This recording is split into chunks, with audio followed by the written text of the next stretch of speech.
নমস্কাৰ মই ৰফিকুল ইছলাম আজি ইংৰাজী ৰিডিঙৰ বিষয়ে আৰু এটা ভিডিঅ' লৈ আহিলোঁ বহুত দিন ভিডিঅ' কৰা নাই বেলেগ অসুবিধা আছিলে আজি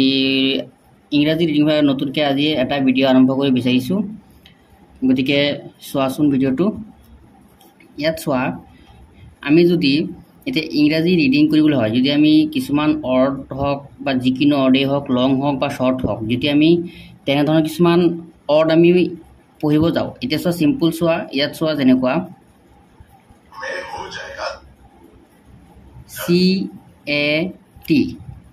CAT ইয়াত চোৱা CAT চিৰ পিছত কি আছে এ আছে যদি চিৰ পিছত এ থাকে তেতিয়াহ'লে চিৰ সাউন্ড কি হয় ক হয় আৰু এৰ সাউন্ড যদি CBC থাকে এৰ সাউন্ড যদি CBC থাকে এতিয়া চোৱা কনসনেন্ট ভাৱেল কনসনেন্ট তাৰ মানে ইয়াৰ পৰা আমি বুজিলো যে যেটো ৱৰ্ড আছে এই ৱৰ্ডটো CBC ত আছে তাৰ মানে প্ৰথমত কনসনেন্ট পিছত ভাৱেল আকৌ কনসনেন্ট তাৰ মানে CBC হল তেতিয়াহলে CBC ত যেটো এ থাকিব যেটো ভাৱেল থাকিব সেই ভাৱেলৰ শৰ্ট সাউন্ড হ'ব যেনেকৈ ইয়াৰ সাউন্ড আমি এনেকৈ লিখিব পাৰো ইয়কাৰ আকাৰ হল তাৰ পিছত চোৱা টিৰ সাউন্ড কি হ'ব মদিনাট্য কি হল ক্যাট যেনেকৈ চোৱা ইটো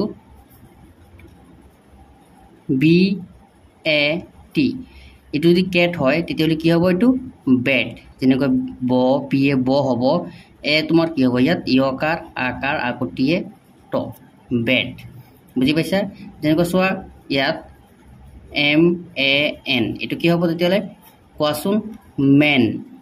মেন যেনেকৈ চোৱা এটো HAND ইয়াত চোৱা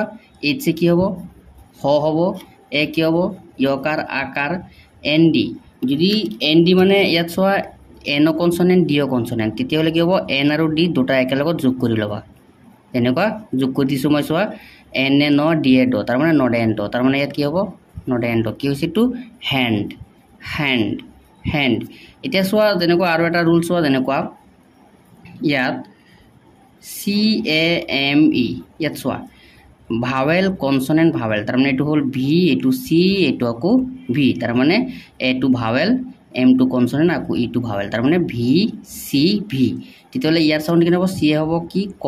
C ইয়াত কিয় ক লিখিছো কাৰণ C ৰ পিছত এ আছে C ৰ পিছত এ মানে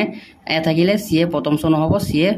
কই হ'ব তেতিয়ালে এ ইয়াত কি হ'ব এ কিন্তু ইয়াত যেনেকুৱা এ হৈছে ইয়কাৰ আৰু আকাৰ হৈছে কিন্তু ইয়াত এটো নহব ইয়াত কি হ'ব এৰ সাউন্ড এই হ'ব যেনেকুৱা কত একাৰ কে হুসুই কে এমএম কেম তাৰপিছত ইয়াত ই সাইলেন্ট থাকিব আৰু যিকিনো অৰ্ডাৰ হেকত যদি ই থাকে ই এনো সাইলেন্ট থাকে বুজি পাইছা তেছোৱা আৰু এটা ইয়াত নিয়ম চোৱা এতিয়া যদি আমি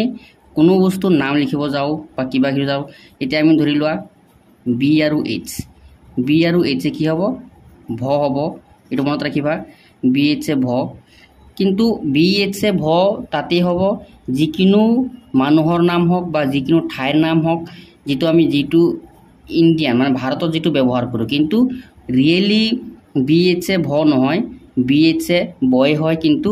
আমি যদি কোনো বস্তু নাম লিখিব খোজো তেতিয়াহলে BH ভল যেনেকৈ আছে ইয়াত আমি যদি লিখো ভাৰত হল তেতিয়াহলে আমি ইয়াত ভৰ কাৰণে আমি বি আৰু এইচ লিখিম বি আৰু এইচ লিখিম তাৰ পিছত চোৱা ইয়াত আকাৰ আছে কাৰণ আকাৰৰ কাৰণে এ লিখিম ইয়াত কি আছে ৰ আছে ৰৰ কাৰণে আমি কি লিখিম আৰ লিখিম ইয়াত চোৱা ৰৰ লগত একো নাই আকাৰ ওকাৰ হসুইকাৰ একো নাই তেতিয়াহলে আমি ইয়াত এটা এ লিখিব লাগিব কিয় লিখিব লাগিব কিয় যিকিনো বস্তুৰ নামত যদি আকাৰ ওকাৰ নাথাকে কোনো বৰ্ণৰ লগত আকাৰ ওকাৰ নাথাকিলে আমি তাত এ বা অ এটা ব্যৱহাৰ কৰিব লাগে এটোনে এ দিছো আকৌ ইয়াত দন্তাত্বৰ কাৰণে টি দিম কি হল চোৱা ভাৰত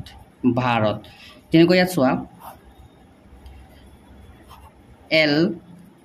তাৰপিছত চোৱা ONDON ইয়াত চোৱা এল কি হয় ল হয় অ একো নহব ND নডেন্ড আকৌ চোৱা অ আছে এন আছে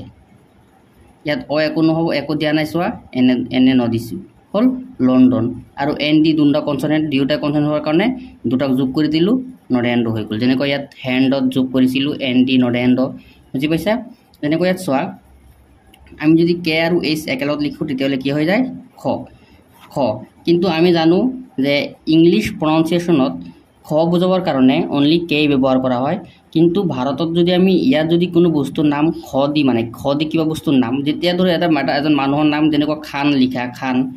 KHAN ইয়াত চোৱা খান KH মানে আমি এটা খান লিখিব গ'লে KH লিখিব লাগে কিয়নো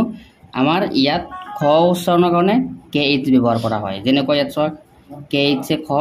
এ আকাৰ এনে দুটান্ন খান বুজি পাইছা দিয়া ধত আকাৰ ধা দন্তান্ন ধান আকৌ ডি আৰু এইচ ডি এইচ কি হ'ব দন্তা ধ হ'ব এইটো আকাৰৰ কাৰণে এ দিলোঁ এনে দন্তান্ন ধান হ'ল বুজি পাইছা